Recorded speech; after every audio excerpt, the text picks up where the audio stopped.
Todo tutok na sa labang Pacquiao Bradley ang mga taga Maynila. Dagsa sila ngayon sa San Andres Gym at may ulat on the spot si Isay Reyes. Isay. Maris, daan-daan na nga ang ating mga kababayan na nanonood ngayon dito sa San Andres Gym sa Malate, Maynila para nga sa laban nito na kasalukuyan nangyayari ngayon sa pagitan nga ni Manny Pacquiao at ni Timothy Bradley Jr. Kanina kanya-kanyang forecast ang mga narito. Ang ilan, positibo raw na mananockout ni Pacquiao si Bradley. Posibleng sa 4th, 5th o 7th round daw ito mangyayari. May mga senior citizens, buntis at maging foreigners ang nanonood ngayon dito. Si Lola Aurora, avid fan ni Pac-Man. Wala raw siyang pinalagpas na laban ni Manny at ngayong retiring game na nga ng kanyang idol, maaga siyang nagpunta para abangan ito. Sang-ayon daw siya sa pagre-retiro ni Manny sa boxing para naman pagtuunan ang iba pa niyang tinuturing na misyon sa kanyang buhay. Knockout ang sigaw niya para sa labang ito.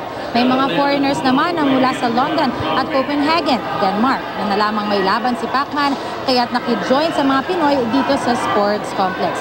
Bilib daw sila sa dedikasyon at karakter ng ating pambansang kamao. Like ko mananalo siya kasi ganun pa rin yung lakas niya at Lexie. Fight fair, fight well, and fight for the Philippines. We love you! Fight for the Philippines!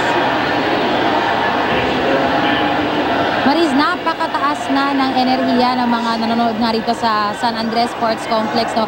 Sa bawat galaw nga ni Manny ay nagsisigawan ng mga narito, lalo na nung nagkaroon nga ng knockdown sa round 7 at saka sa round 9. So sabay-sabay tayong mag-aabang kung ano bang magiging resulta ng huli at ang retiring game nga nito ni ating pambansang kamao, Manny Pacquiao. Maris?